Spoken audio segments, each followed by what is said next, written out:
Matthew 5:38. Ekusate hati erethe ophthalmon anti ophthalmou kai odonta anti odontas. Here Jesus goes to the fifth antithesis, this fifth contrast you've heard said, but I say to you. And he's citing a legal prescription that's found in these verses that I'm highlighting up above.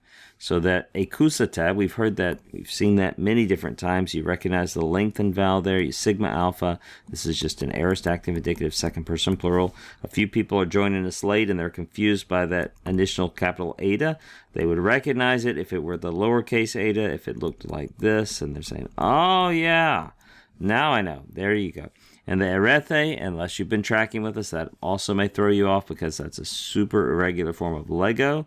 But you see the theta there, and this is an aorist passive indicative third person singular. So you've heard that it was said, and then there's a bit of an ellipsis here, right? An ellipsis is where words are dropped down, right? You shall give, or something like that, for as a legal prescription. You shall give an eye in the place of an eye, and a tooth, you shall give a tooth in the place of a tooth. In other words, if someone has their tooth knocked out, then the person who did it should have their tooth knocked out, right? And we'll just review very quickly the vocabulary here. The word for eye is ha ophthalmos.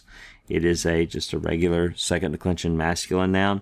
So the first form we have up here is accusative because it's the object of this elided verb. You shall give, like you shall compensate an eye in the place of an eye. And the second form is genitive because it's following the preposition anti.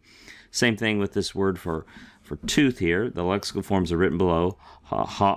Adus, right? The word for tooth is a third declension noun, ha-adus to odontos. So we have to have the genitive form to get the stem that the rest of the word builds off of. But this is accusative because it's the object of an implied verb, and you shall compensate, you shall give a tooth in the place of, and then we have the genitive form of tooth following anti.